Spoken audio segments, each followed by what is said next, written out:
하나님 말씀 보시겠습니다. 하나님 말씀은 로마서 13장 1절에서 14절까지 말씀, 13장 전체를 보도록 하겠습니다. 사람은 누구나 위에 있는 권세에 복종해야 합니다. 모든 권세는 하나님께로부터 온 것이며 이미 있는 권세들도 하나님께서 세워주신 것입니다. 그러므로 권세를 거역하는 사람은 하나님의 명을 거역하는 것이요 거역하는 사람은 심판을 받게 될 것입니다.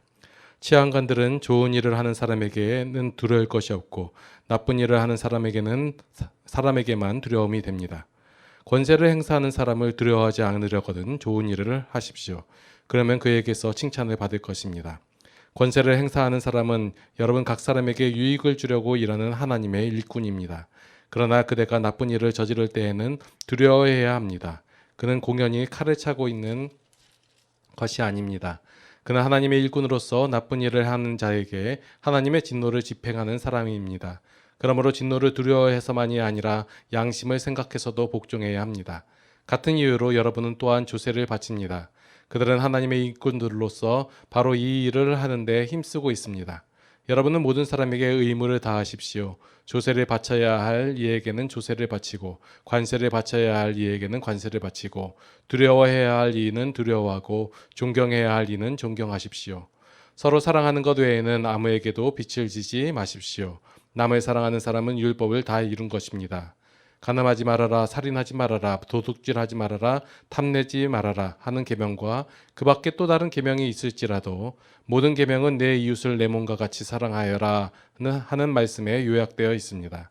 사랑은 이웃에게 해를 입히지 않습니다. 그러므로 사랑은 율법의 완성입니다. 여러분은 지금이 어느 때인지 압니다. 잠에서 깨어나야 할 때가 벌써 되었습니다. 지금은 우리의 구원이 우리가 처음 믿을 때보다 더 가까워졌습니다. 밤이 깊고 낮이 가까이 왔습니다. 그러므로 우리는 어둠의 행실을 벗어버리고 빛의 갑옷을 입읍시다. 낮에 행동하듯이 단정하게 행합시다. 호사한 연회와 술취함, 음행과 방탕, 싸움과 시기에 빠지지 마십시다. 주 예수 그리스도로 옷 입으십시오. 정욕을 채우려고 육신의 일을 꾀하지 마십시오. 아멘. 한 가지 질문을 드려보겠습니다. 자, 기독교는 보수입니까? 진보입니까? 어떻게 생각하십니까? 기독교는 보수 집단입니까? 아니면 진보 집단입니까? 보수인지 진보인지 잘 모르겠어요. 어떻게 보면 보수인 것 같기도 하고 어떻게 보면 진보 같기도 하고. 예. 근데 어떤 또 단체에서 보면 또 기독교 모여가지고 예배드리면서 보수적인 성향을 나타내기도 하고 어떤 데서는 또 그래요. 쉽게 기독교는 빨간색이에요, 파란색이에요. 자, 이거에 대해서 많은 생각을 해보셨는지 모르겠는데 어디는 이렇다, 어떤 사람은 이렇다 얘기해요. 오늘 본문 말씀은 사람들이 잘못 사용하기에 아주 좋은 말씀인데 계속해서 제가 말씀드린 내용들이 이 말씀의 내용을 좀 어거지로 갖다 붙이고 자기 편한 대로 쓰다 보니까 잘못 이해하고 있는 부분들이 많거든요. 오늘 말씀도 마찬가지입니다. 자, 1절 보니까 위에 있는 권세들에게 복종하라 이렇게 되어 있으니까 많은 분들이 흔히 말하는 작게는 교회 안에서 어떤 목사님들이 이거 많이 써먹죠. 그 본인이 무슨 어떤 잘못을 하거나 잘못된 행위를 저질렀을 때 그걸 가지고 지적하는 반대하는 세력들, 지적하는 사람들에게 하나님께서 세운 하나님의 종의 권세에 굴복해라, 복종해라 하면서 이 말씀을 좀 갑자기 그 예배 시간에 설교 본문을 잡든지 이렇게 해가지고 나타내는 경우도 있고 더 나아가서 나라에서 이제 대통령이나 아니면 위정자들을 세운 것도 하나님께서 세운 것이니까 반대하지 말고 나가 싸워라, 이겨라. 이렇게 해가지고 말씀을 어떻게 해석하느냐에 따라 가지고 이렇게도 행할 수도 있고 저렇게 행할 수도 있어요. 자, 그래서 하나님께서 세운 것이니까 그 사람들의 행동하는 모든 것은 하나님의 뜻에 의한 것이다. 그러니까 다 옳은 것이다라고 말하는 그런 궤변을 놓기도 하는 경우를 봤습니다. 자, 이렇게 해가지고 말씀에 근거해서 자, 말씀에 이렇게 돼 있지 않냐 하면서 말하는 사람들에게, 그렇게 잘못된 행동을 하고 있는 사람들에게 여러분들은 뭐라고 얘기하시겠어요? 그분들이 갖고 나오는 거 다 말씀을 갖고 나와요. 예를 들어서 본인들이 잘못을 행했음에도 불구하고 본인의 잘못을 정당화하기 위해서 이것조차도 하나님의 계획하에 하나님의 뜻 가운데서 이루게 된 것이다. 하나님께서 나를 끌어내리지 않는 이상은 당신들이 나를 끌어내는 것이 아니다. 이것은 하나님의 뜻에 역행하는 것이다. 이렇게 충분히 얘기할 수 있죠. 저는 충분히 그렇게 얘기할 수 있을 것 같아요. 만약에 제가 이런 생각을 갖고 움직인다면 저에게 이제 뭐 어떤 잘못하고 목사님 이거 잘못했지 않았습니까? 라는 성도를 향해서 하나님의 뜻을 거역하느냐? 하나님께서는 하나님의 종이니 하나님께서 내릴 것이니 당신들은 가만히 있어라. 이런 얘기를 저만 들어봤었나요? 예. 그래서 우리가 말씀을 어떻게 이해를 하고 이 말씀이 과연 어떤 의도로 쓰여졌는지를 앞뒤 내용과 살펴보지 않는 이상은 각각 이 말씀을 자기 식대로 자기 입맛대로 사용하는 경우가 있습니다. 자, 제가 말씀은 어떤 부분으로 보면 안 되고 전체적으로 봐야 된다고 했죠. 그리고 앞의 내용과 뒤의 내용의 흐름이 맞아야 된다고 얘기했고요. 자, 성경에서 보면 예수님께서는 복음서의 내용 속에서 어떤 정치적 행동을 하신 적이 있으신가요? 예수님은 정치적 행동을 하지 않으셨어요. 당시 예수님의 제자들 가운데서도 부류가 여러 부류가 있었어요. 뭐 열심당원이라 가지고 당시 로마의 반기를 들고 적극적인 행동으로서 나타내는 그런 부류도 있었고, 로마의 비호 속에 있던 뭐 세리도 있었고, 뭐 여러 종류의 제자들이 있었단 말이에요. 그래서 그 제자들에게 당신은 이렇게 정치 생활을 하십시오라고 얘기한 적이 없으세요. 예수님께서 나타내 가지고 뭐 어떤 로마의 반기를 들거나 민주화운동을 하신 적도 없는 거예요. 그래서 중요한 것은 여러분 사람들이 봤을 때 예수님께서는 민족 투사인가 아니면 그 혁명가인가 아니면 그 당시에 그 조직을 굳건하게 하는 지략가인가 뭐 이렇게 얘기하기도 하는데 중요한 내용은 아니에요. 혁명을 일으키든 안 일으키든 예수님의 관심은 거기에 있지 않았다예요. 사람들의 관심은 현재 상황을 어떻게든 변화시켜 가지고 내가 뭐 살기 좋은 사회, 그리고 뭐 하나님의 정의가 뭐 흐르는 사회, 이렇게 만드는 데 관심이 있지 하나님께서 우리에게 주고 있는 관심하고는 조금 핀트가 안 맞아요. 제가 계속해서 말씀드리는 것은 하나님께서는 우리의 상황과 환경을 변화시켜 줌으로 우리를 변화시키는 것이 아니다예요. 하나님께서는 우리가 맨 처음에 하나님께서 우리를 창조하시고 심히 보시기에 좋았더라 말씀하신 이후에 우리가 죄인 된 이후에 세상의 모든 것을 다 바꾸심으로 말미암아 우리를 다시 구원하신 것이 아니라 하나님께서는 우리가 세상이 이렇게 된 가장 큰 근본 원인을 인간이 죄인이 되었다라고 보시고 죄인된 인간을 구원하시어 하나님의 사람을 만들어 주심으로 세상이 바뀌게끔 하셨다는 거예요. 그러니까 우리의 생각과 우리의 바람 속에서는 우리의 환경과 우리의 상황을 바꿔줌으로 말미암아 우리가 변화되기를 원하는데 하나님께서 행하신 것은 우리를 변화시킴으로 말미암아 우리의 상황과 환경을 바꾸신다예요. 그래서 예수님께서 바라보시는 관점, 하나님께서 바라보시는 관점 속에서 어린아이가 뭐 민주화냐 아니면 공상화냐 사회주의냐 뭐냐 이런 거 크게 신경 쓰지 않으신다는 거예요. 별로 중요한 내용이 아니다예요. 누가 저에게 목사님은 진보세요 보수예요 물어보면 저는 모른다예요. 그게 별로 중요하지 않다예요. 그런데 이 중요하지 않다는 것에 많이 신경을 쓰잖아요. 예. 그래서 오늘 본문 말씀 한번 살펴보면 자 먼저 13장 1절에 보니까 각 사람은으로 나와요. 자 여태까지 11장까지 해가지고 하나님의 행하심, 하나님의 일하심, 하나님의 역사하심을 설명하신 이후에 제가 12장부터는 그 하나님의 일하심의 결과로 된 성도에게 이렇게 행하는 것이 옳지 않겠느냐라고 권면하는 내용이 나와요. 그 12장 내용이 나온 다음에 제가 지난번에 사랑하는 사람하고 대하는 자세하고 원수를 대하는 자세가 같다라고 얘기했잖아요.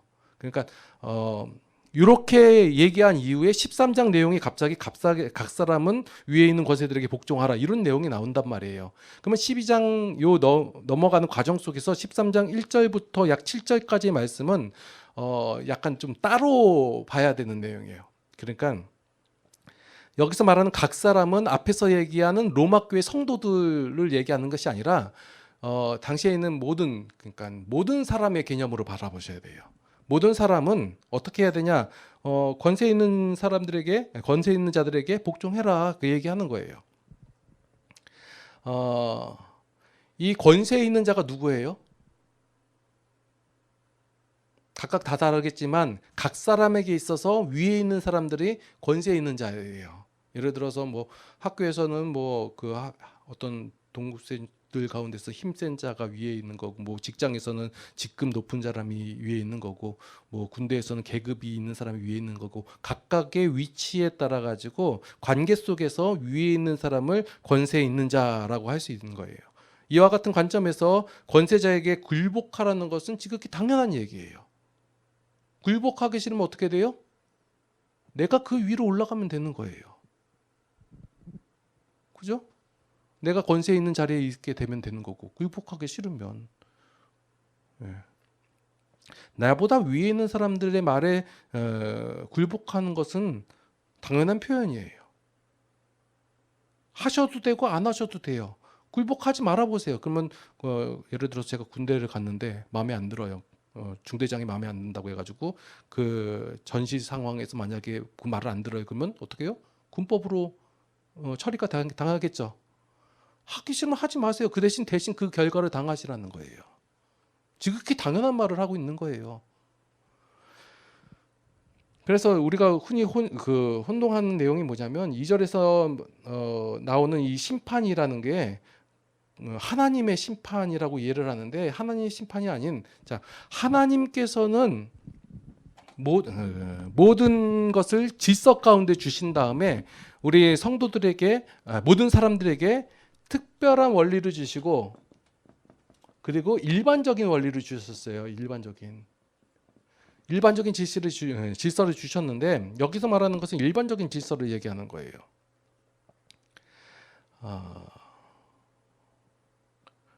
복종하지 않으면 그 결과를 받는다고 했잖아요. 그게 일반적인 원리예요. 이거는 성도뿐만 아니라 모든 일반적인 사람들에게 속해 있는 거예요. 만약에 어떤 회사원이 나 일하기 싫어, 안 해. 그럼 어떻게 돼요? 잘리는 거예요, 그냥. 이게 일반적인 누구나 알고 있는 내용들이에요. 만약에 그 부조리한 일이 있어요. 그럼 어떻게 해요? 어떤 사람은 그냥 그 부조리함에 당하고 살 수도 있는 것이고, 어떤 사람은 투쟁을 할 수도 있는 것이고, 그죠? 무엇이 옳다 그르다라고 지금 말씀 속에서 얘기하는 것이 아니라 어떤 걸 하든 상관이 없다예요. 그러니까 투쟁을 할 사람은 투쟁을 하라는 거예요. 대신 거기서 나오는 결과를 본인이 감당하라는 것이고, 그리고 그 부조리에서 살면 거기에 따른 결과를 본인이 또 감당하면서 살면 된다는 거예요. 성경에서는 하나님 말씀 속에서는 이것이 꼭 옳다, 저것이 그르다 이렇게 말하는 것이 아니에요. 그런데 마치 성경에서 그렇게 얘기하는 것처럼 여러분 이렇게 하십시오. 자, 논란의 소지가 있는 내용일 수도 있겠지만, 예를 들어서 그 일제치하에 있을 때 그 신사참배 얘기 있잖아요. 신사참배를 하는 것이 옳아요, 글러요? 논란이 되는 말씀이에요. 성경 속에서는, 하나님의 말씀 속에서는 그것이 옳다 그르다를 크게 신경 쓰지 않아요. 죽인다고 했을 때 목숨이 아까우니까 저 신사참배 할래요. 괜찮아요. 대신 거기에 대한 뭐 비난과 그건 감수하라예요. 나는 신사참배 못하겠습니다 하고 목숨을 내놔가지고 목숨을 잃었어요. 감당하는 거예요. 각각의 주신 하나님의 말씀대로 행하라는 거예요. 자, 위에 있는 자, 권세 있는 자라는 것은 힘 있는 자로서 자기 마음대로 하는 말이 아니라 먼저 난 자나 아니면 위에 있는 자, 아니면 이 책임과 역할이 있는 자를 권세 있는 자라고 얘기할 수 있어요. 위에 있는 사람 당연히 아래에 있는 사람에게 해야 할 역할이 있는 거예요. 그와 같은 역할이 있기 때문에 이것을 하나님의 사자, 하나님의 일꾼이라고 표현을 하는 거예요. 여기서 하나님의 사자, 하나님의 일꾼이라는 것은 어떤 그 심부름꾼의 개념이거든요. 근데 그 심부름꾼이 자기 마음대로 할 수도 있고 하나님 말씀대로 할 수도 있어요. 자기 마음대로 한 것을 옳다고 할 수는 없는 것이고 하나님의 말씀대로 한 것만 그 옳고 그름을 얘기하는 것이 아니라 이 하나님의 심부름꾼이 하나님의 말씀대로 행할 수도 있고 자기 뜻대로 행할 수도 있다예요. 그래서 이 사람이 행동하는 모든 것은 하나님께서 세운 사람이니까 다 옳다라고 말할 수는 없는 것이에요.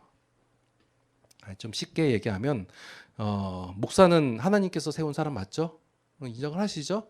그런데 이 목사가 목사라고 얘기하면 목사님께서 하나님의 말씀대로 행할 수도 있고 하나님의 말씀이 아닌 대로 행할 수도 있다예요. 그러니까 성도는 어떻게 해야 돼요?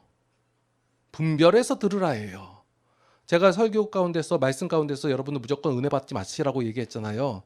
정신 차리시고 저 목사가 얘기하는 내용이 말씀적인가, 앞뒤 내용이 맞는 것인가, 하나님께서 우리에게 주시는 말씀의 내용과 같은지 분별하셔서 본인이 맞는 것만 챙겨 가시라는 거예요.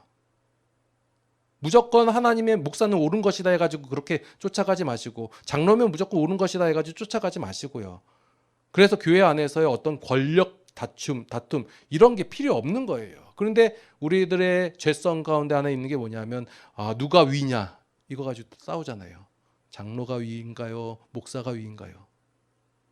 교회의 순위를 나타내 볼까요? 자, 장로가 있고 목사가 있고 부목사가 있고 집사가 있고 권사가 있고 그래요. 누가 제일 높을까요? 전혀 신경 쓰지 않아야 할 내용들이에요. 하나님 앞에서 모든 사람들은 동등돼요. 하나님의 말씀대로 막 충성되이 일하는 자나 하나님의 말씀을 거부하여 반대하는 자나 모두 다 하나님의 은혜를 받은 하나님의 사랑을 받을 대상들이라는 거예요.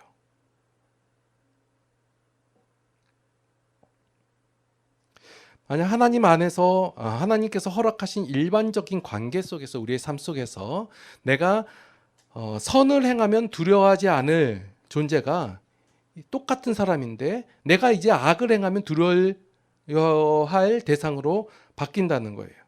그러니까 상대가 따로 존재하는 것이 아니라 내가 선을 두려워하지 않을 존재, 두려워할 대상 이렇게 따로 있는 것이 아니라 내가 어떻게 행하느냐에 따라 달라진다는 거예요. 그래서 우리가 하나님께서 우리에게 특별히 주시는 원리하고 하나님께서 우리에게 주시는 일반적인 원리에 그것을 구분할 수 있어야 되는 거예요.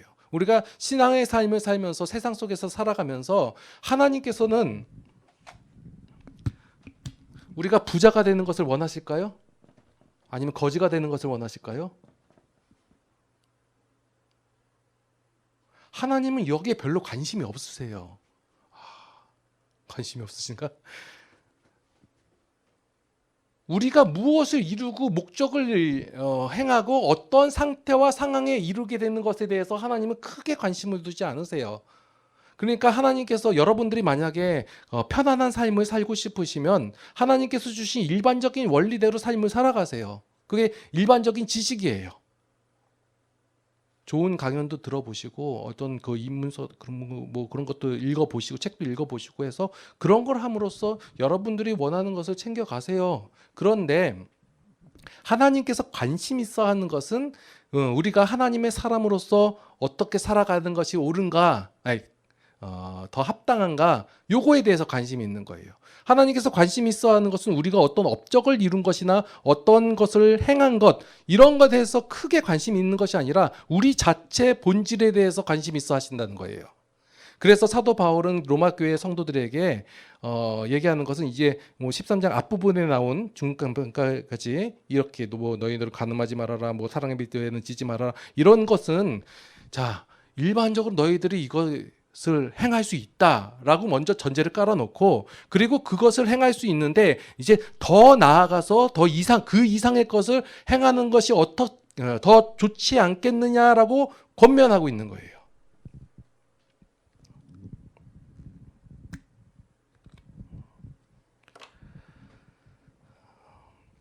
그러니까 이거는 말씀 한번 보면요. 7절하고 8절 내용이 상반되는 느낌이 나셔야 돼요. 7절 말씀해 보니까 모든 자에게 줄 것을 주되 조세를 받을 자에게 조세를 바치고 관세를 받을 자에게 관세를 바치고 두려워할 자를 두려워하고 존경할 자를 존경하라 라고 되어 있고 8절 말씀해 보니까 피차 사랑에 비되는 아무개도 아무 집도 지지 마라 남을 사랑하는 자는 율법을 다 이루느니라. 이 7절과 8절의 내용이 반대되는 상황이라는 걸 보셔야 돼요. 7절에서는 두려워할 자를 두려워하고 존경할 자를 존경하라고 되어 있잖아요. 8절에서는 사랑의 비두에는 아무개든지 빛을 지지 말고 남을 사랑하는 자는 율법을 다 이뤘다고 강조하고 있고요.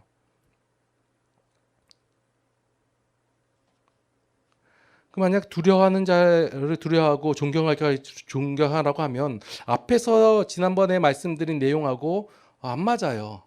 앞에서 제가 지지난주죠 말씀드린 거는 사랑하는 대상이나 아니면 원수나 다 동일하게 대하는 거잖아요. 그런데 두려울 자를 두려워하고 존경할 자를 이거 A를 행하면 A에 대한 것, B를 행하면 B에 대한 것을 행하라고 하면 이것은 우리가 안 맞는 거예요.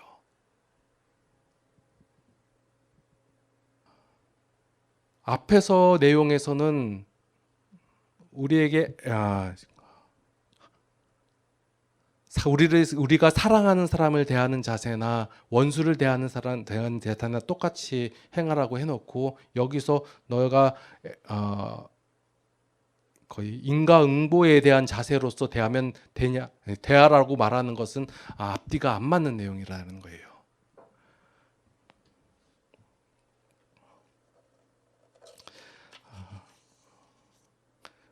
그리고 9절 후반부 말씀해 보니까 내 이웃을 내 자신과 같이 사랑하라 하신 그 말씀 가운데 다 들었다라고 하는 거예요. 그러면 다른 어떤 계명이 있다 할지라도 내 이웃을 내 자신과 같이 사랑하라고 한 이 권면하는 말씀,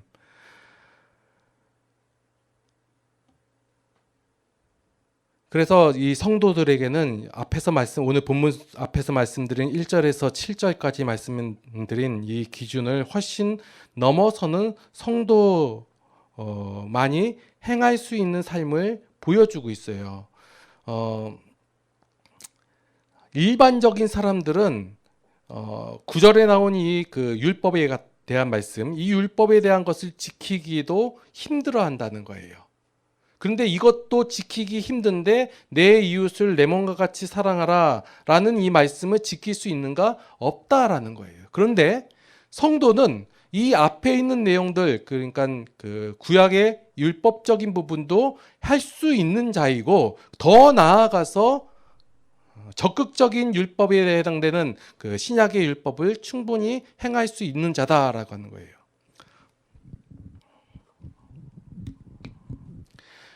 성도라고 하면 성도는 어떻게 되었어요? 하나님께서 하나님의 백성, 그러니까 죄의 문제가 해결된 자라는 거예요.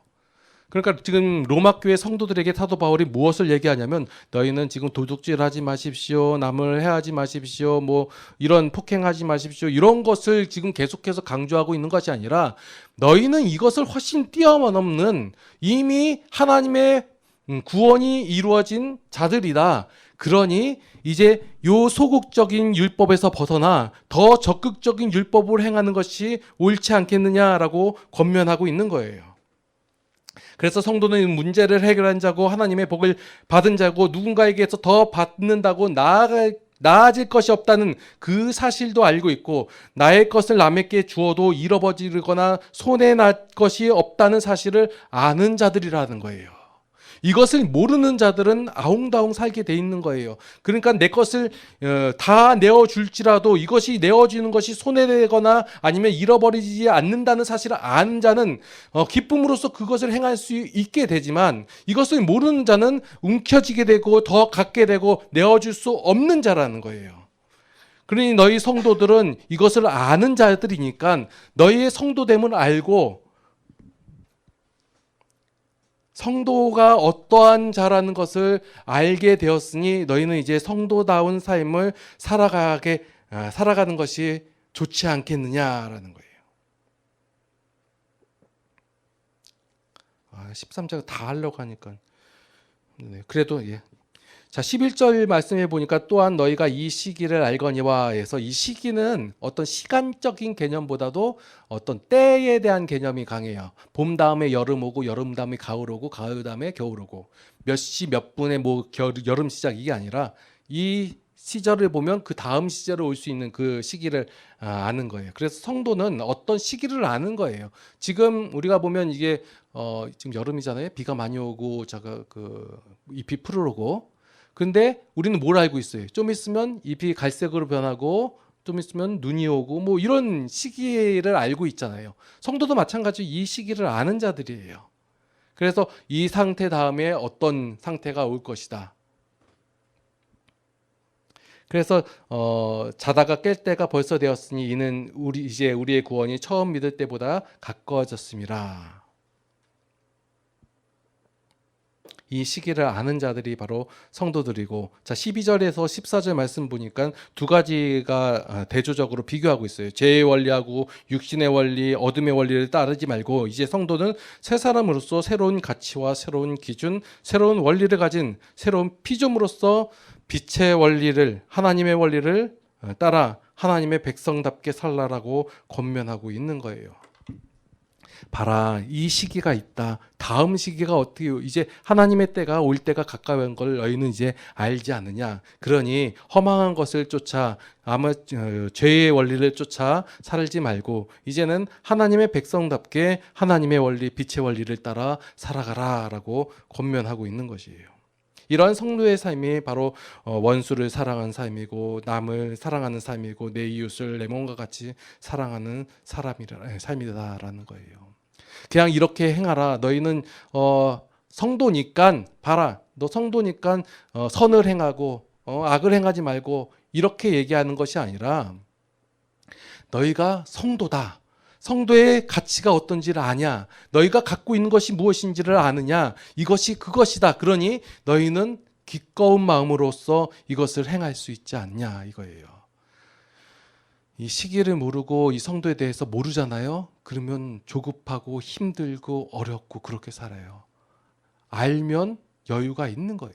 내가 이것을 내어준다 할지라도 나에게 더 큰 것이 있다는 사실을 알면 기꺼운 마음으로 내어줄 수 있는 것이고, 이걸 모르면 내가 보는 이 손해에 대해서 절대 손해보고 싶지 않는 게 인간의 마음이라는 거예요. 그러니까 14절 말씀해 보니까 오직 주 예수 그리스도로 옷 입고 정욕을 위하여 육신의 일을 도모하지 마라. 이게 말씀이 뭐냐면 육신의 일을 아예 하지 말고 세상 일은 저버리고 뭐 교회 와서 살아라 이렇게 얘기하는 것이 아니라 너희가 하나님의 그 원리와 가치와 기준을 아니까 이제 이 더 좋은 것을 알게 되었으니 그 이전 것은 버려버려라. 더 이상 따라가지 않아도 되지 않겠느냐 이거예요. 기독교의 정신은 무엇이냐면 하나님의 것이 훨씬 더 좋고 하나님의 은혜가 훨씬 더 충분하다는 사실을 성도로 알게 하여 성도가 더 이상 이전의 것을 추구하던 육신의 삶을 더 이상 바라보지 아니하고 하나님의 가치를 쫓아 살아가게 되는 것, 이것이 기독교의 정신이에요. 추구해야 되는 것이고, 자꾸 근데 우리는 이것을 저 좋은 것을 보여주는 게 아니라 안 좋은 거 하지 말라고만 한단 말이에요. 너희들 기독교인 성도 아니냐? 그러니까 죄를 짓지 말아라의 초점을 갖추고 얘기한단 말이에요. 그래서 정죄하는 것이 많이 나오고, 그런데 제가 그 말씀을 보면 볼수록 뭘 얘기하면 정죄하는 것보다 너희가 갖고 있는 너희에게 이루신 그 하나님의 것이 얼마나 큰 줄 아느냐, 그것이 얼마나 소중하고 가치가 있는 것인지 아느냐를 계속해서 보여주고 하나님의 것이 훨씬 더 좋다라는 것을 우리로 하여금 인정하게 만들어 가신다라는 거예요. 넌 그렇게 되어 있는 자다라고 설명하고, 세상 사람들 일반적인 원리밖에 몰라요. 물론 이것도 모르는 사람들 많고, 근데 성도는 일반적인 원리도 알고 특별한 하나님의 원리도 아는 자들이에요. 그 아는 자들답게 이 세상을 누리면서 하나님 가운데서 살아라 이 얘기예요. 근데 안타까운 현실은 뭐예요? 하나님께서 주신 우리 성도들이 하나님께서 주신 일반적인 특별한 원리도 모르고 일반적인 원리도 몰라요. 그래서 힘들어요. 우리 성도들은 다음에 어떻게 될 그 이 시기 다음의 것을 아는 자들이에요. 모르면 여쭤보세요. 알려드릴게요. 그렇기 때문에 여유가 있는 거예요.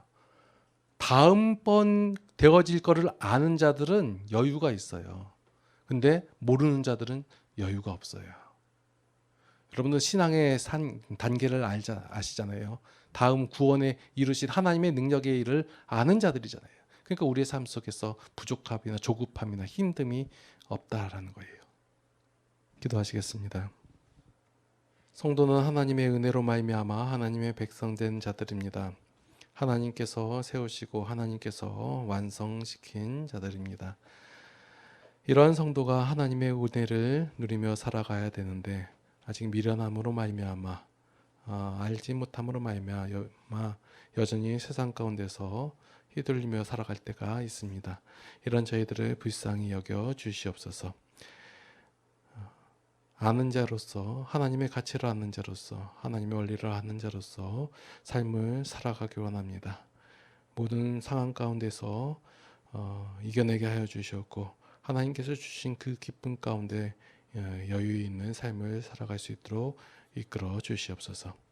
이제는 우리 주 예수 그리스도의 무한하신 은혜와 하나님 아버지의 극진하신 사랑하심과 성령님의 감화 감동 교통 인도 보호 역사하심이 이제 하나님 안에서 하나님의 사랑을 실천하며 살아가길 원하는 모든 성도들 머리 위에 이제로부터 영원토록 함께 하시옵기를 간절히 축원하옵나이다. 아멘.